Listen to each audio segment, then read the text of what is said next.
Hi guys, today we're going to react to Before the Dawn by Ningen Isu. It's been a while. Yeah, return to Ningen Isu, one of my favorite bands. Let's do it. Here you go.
Freaking great to see Ningen Isu again. It's been a while. We haven't covered them in a long time. It's the same old, rock, prog rock that we love so much from them. This is the live show, so the sound is probably not 100%, but it still sounds pretty cool. I love this band. I love how all this greatness comes from only 3 people, and each of them looks like they can teach you math. I don't know about that, unless you want some, ghost-looking, shaved-headed guy teach you math, but it's not what you'd picture Ningen Isu to look like if you haven't seen them before. We've said it before, they don't look like they sound. Yeah, and we've talked about the fact that they all, each kind of play some kind of a role where they're in some kind of almost like a costume, from that sort of a teacher professor type of thing, and something in the way of a ghost and a Yakuza member or something like that. Yeah. But yeah, here it's a bit more, I guess it's not as evident as in the music videos, because this is live, so they're just kind of letting it all hang out. There's a vibe that arises from them that I think that's what makes me love them the most. That we've seen it in each and every one of their songs that we've reacted to. It feels like they are living in the moment. Their music is their life. It feels like they would do it even if they weren't getting paid. Yeah, they look like they're enjoying what they do. It comes across, every time that they love the music that they create themselves, and they love the interaction with the audience and all that. So yeah, awesome band. 夜の世界が私たちを苛む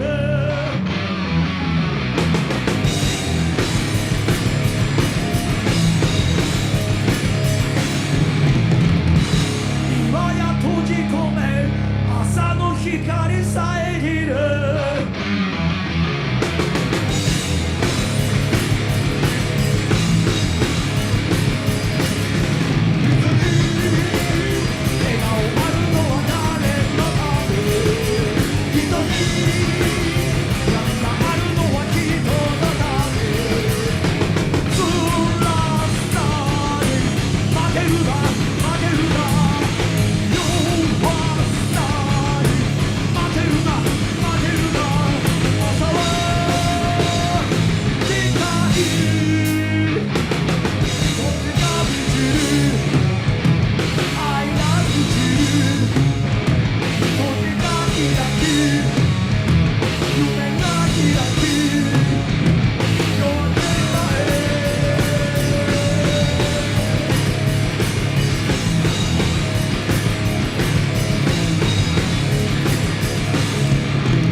as you might recall, Ningen Isu, I think, have it in their contract that every song has to have a gear change. So yeah, this one is no different. Gear change kings. Yeah, that sort of break in the middle reminded me of like Queen's "We Will Rock You." You know, Yeah. the doom doom doom doom doom doom. You know? Yeah. But fantastic. I love it. They put on a show every time, and as you said, they are so into it that it just kind of pulls you in. You know, it just makes you feel like you're part of the process. Yeah. Love it. Love this band. Yeah, yeah, I love it too.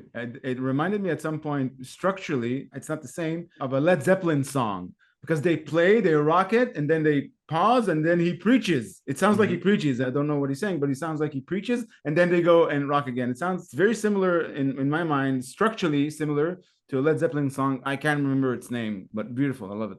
You say preaches. To me, it's like sometimes it's a preaching type of thing, and sometimes it's like they're telling a story. But every time, it's like they're trying to teach you something. So there's always something behind their songs, almost always. But yeah. It's just again, it's part of the appeal, I think, with this band. Because they do teach. It is a teachable moment. They do give you some sort of message that you have some substance beyond the music. It's hidden in their lyrics.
Freaking awesome. Beautiful. Well, that was an awesome finish. Another awesome track from Ningen Isu. I just love their stuff. Shinji's voice, he's very distinct. You'd probably recognize it anyway. He sings in a certain style that might not work for everyone or for everything, but it works within this style really well. I love it. It's like, it's really pleasant to my ear. I really like it. Kenichi on bass, crazy good, and Nobu on the drums, fantastic. And again, Shinji's solos on guitar, freaking awesome. And I love that little lick he gave us at the end. That was beautiful. I love these guys. It's like almost no matter what they do, they're always excellent. So they never fall short for me. Yeah, yeah. I love them too. I've said it many times before. I love their bare bone structure of bass, guitar, and drums. They don't need anything else other than that. I love how their intensity is always on. They just change frequencies because they change gears so much, but they don't let up. They don't let you rest in the song. It's still intense, just in a different shade, in a different color or frequency. Beautiful all around. I love this band very much, and I love their music. What do you make of the lyrics? I think it's meant to be